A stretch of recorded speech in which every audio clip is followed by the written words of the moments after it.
Git CSC aptitude PYQ है। पहले question में देखिए दिया गया है कि 10 फ्रेंड हैं और वो एक गिफ्ट खरीद के अपने टीचर को गिफ्ट देना चाहते हैं।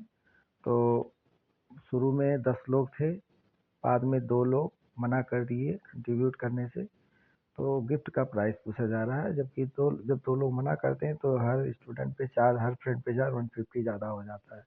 तो सिंपल सा इक्वेशन है, इसमें बनेगा अगर 10 लोग देते तो पर हेड x/10 पड़ता, x जहाँ पे गिफ्ट का प्राइस है, और बाद में क्या हुआ कि 2 लोग कम हो गए तो पर हेड x/8 हो गया, और ये 150 ज़्यादा है। बैलेंस करने के लिए 150 ज़्यादा वाले में से कम करना पड़ेगा।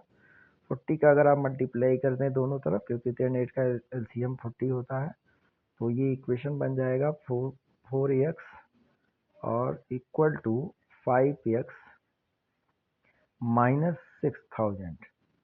अब ये जो है सॉल्व करेंगे तो 5x LHS में लेके जाइए तो minus X equal to minus 6000 आ जाएगा।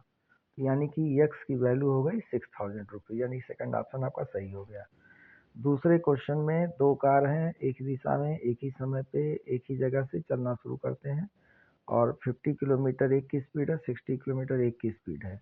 तो 50-60 अगर स्पीड है तो हर घंटे 10 किलोमीटर का गैप बढ़ेगा।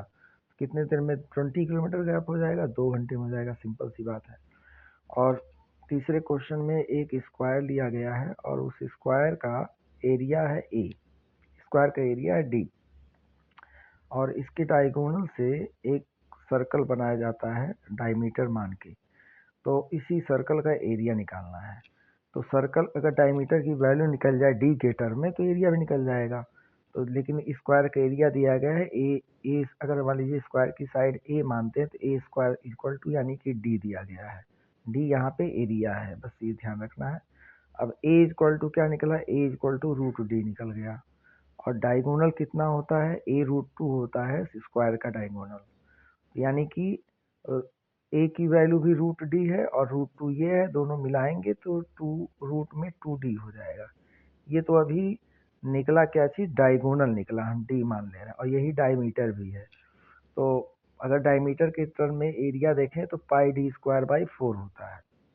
अब इसी d का अगर स्क्वायर करेंगे तो सीधी सी बात है रूट हट जाएगा, तो रूट हटेगा तो π/2d हो जाएगा, और नीचे लिखा हुआ 4, तो यानी कि πd/2 आ जाएगा। πd/2 इसका आंसर आ जाएगा, यानी कि आपका ½ πd यानी 4th ऑप्शन सही हो जाएगा।